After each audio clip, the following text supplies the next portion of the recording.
khutbah. Khutbahnya bukan sembarangan khutbah.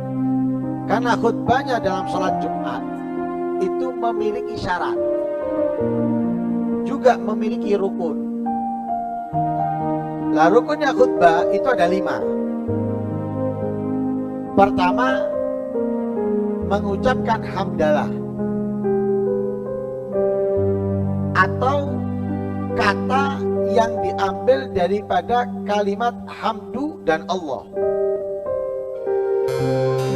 Alhamdulillah atau hamdan lillah.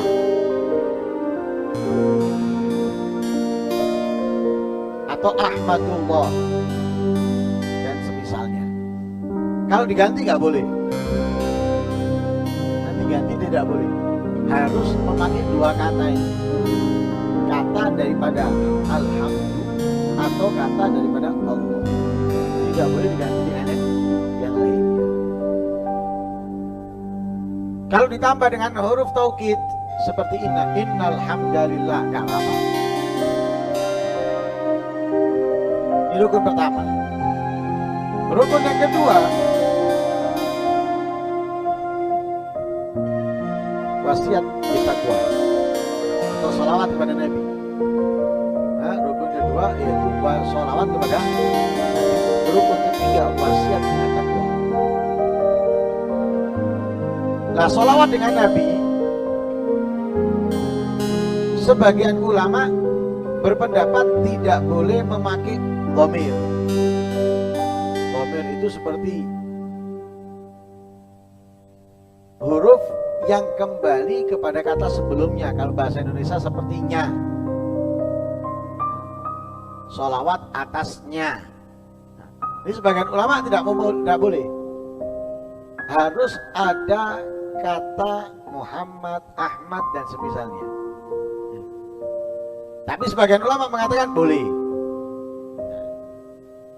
Ada perbedaan. Kita pakai itu boleh, pakai ini juga boleh. Kemudian yang ketiga, wasiat bitakwa. Wasiat bitakwa ini tidak harus dengan lafaz takwa. Usikum wa nafsiya bitakwa Allah. Wasiat dengan takwa. Artinya wasiat dengan takwa itu menyampaikan kepada orang-orang untuk menjalankan perintah, menjauhi larangan. Intinya dalam lafadznya menganjurkan kepada orang-orang untuk bertakwa, menganjurkan kepada orang-orang untuk menjalankan kewajiban, mewaspadakan kepada orang-orang, melalaikan atau meninggalkan kewajiban dengan mengerjakan larangan. Itu isinya. Ya harus dengan kalimat usikum wa nafsiya bitakwa.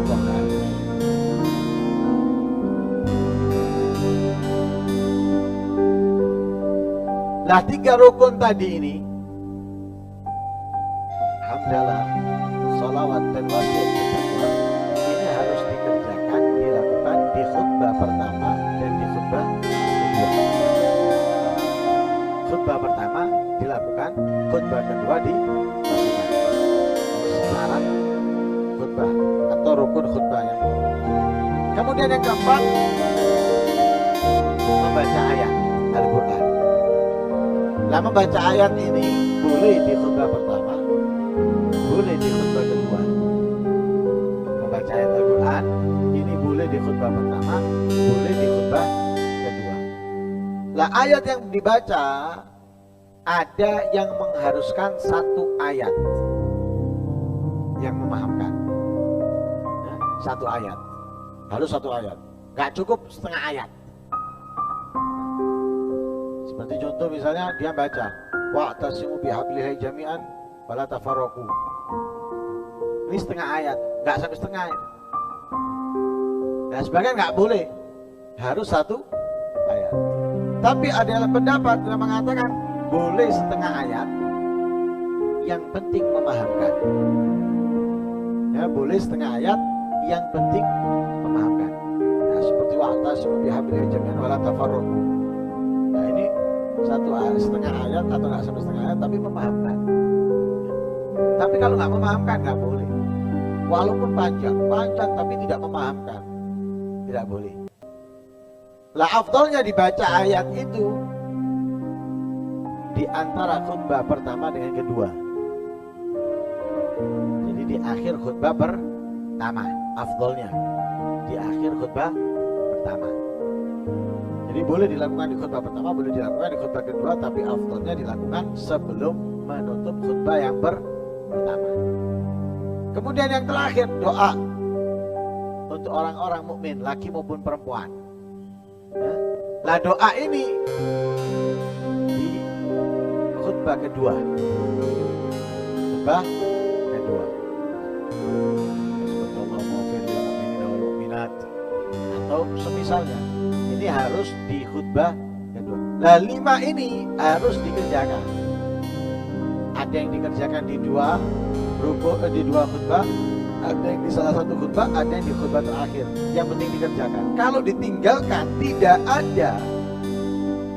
Misalnya 3 pertama, alhamdulillah, wasiat, sholawat.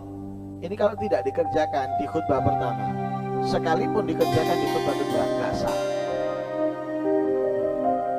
Ditinggalkan, nggak sah khutbahnya. Nah kalau tidak sah khutbahnya, mau tidak mau sholat Jumatnya nggak sah. Karena sahnya sholat Jumat itu tergantung dengan sahnya khutbah. Khutbah nggak sah, sholat Jumatnya nggak sah. Ini yang pertama, rukunnya khutbah. Kemudian syaratnya khutbah itu harus didengarkan oleh orang yang Jumatan. Minimal yang mendengarkan itu 40 orang. 40 orang harus mendengarkan khutbah. Lain didengarkan apa? Dari awal sampai akhir? Tidak. Yang didengarkan hanya rukunnya. Yang didengarkan hanya rukunnya, 5 tadi itu. Harus didengarkan oleh 40 orang. Ya. Kalau tidak didengarkan oleh 40 orang, maka tidak sah. 40 orang harus mendengarkan rukun khutbah. Tidak harus dari awal sampai akhir, rukunnya. Yang penting itu rukunnya. Makanya khutbah Jumat itu sebetulnya cukup. Alhamdulillah, Allahumma salli ala sayyidina Muhammad wa ala ali sayyidina Muhammad. Usikum wa nafsi bi taqwallah. Bismillahirrahmanirrahim. Inna a'tainaka al-kautsar fashalli li rabbika wanhar inna syani'aka wal abtar. Barakallahu li wa lakum fil Qur'anil azim wa nafa'ana bihi. Duduk. Bangun lagi. Alhamdulillah. Allahumma salli ala sayyidina Muhammad wa ala sayyidina Muhammad. Usikum wa nafsi bi taqwallah. Allahumma ighfir lil mu'minina wal mu'minat wal muslimina wal muslimat wal ahya. Cukup. Sah sudah. Justru kalau panjang khutbahnya, sembahyangnya singkat, itu berarti orang yang nggak ngerti. Nah sekarang banyak model gitu, khutbahnya panjang, 15 menit sampai 20 menit. Sholatnya Allahu Akbar, setelah baca Fatihah, Bismillahirrahmanirrahim, wattini wazaitun, wa turi siniina wa hadzal baladil amin. Rakaat kedua Allahu Akbar, setelah Fatihah, inna anzalnahu fi lailatul qadar. Ini berarti orang nggak ngerti, orang nggak belajar, orang yang nggak tahu.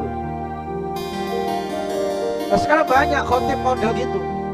Nanti kadang di ayat surat rakaat pertama, Allahu nurus samawati wal ardh, mathalu nurihi kamishkatin fiha misbah, al misbahu fi zujajah, al zujajatu ka'annaha kaukabun duriyun yuqadu. Nanti surat kedua, wadduha misalnya, itu orang nggak ngerti. Nabi sudah mengatakan itu. Katanya Nabi, tanda orang yang ngerti dalam sholat Jumat, tanda orang yang ngerti dalam sholat Jumat, khutbahnya singkat, sholatnya panjang.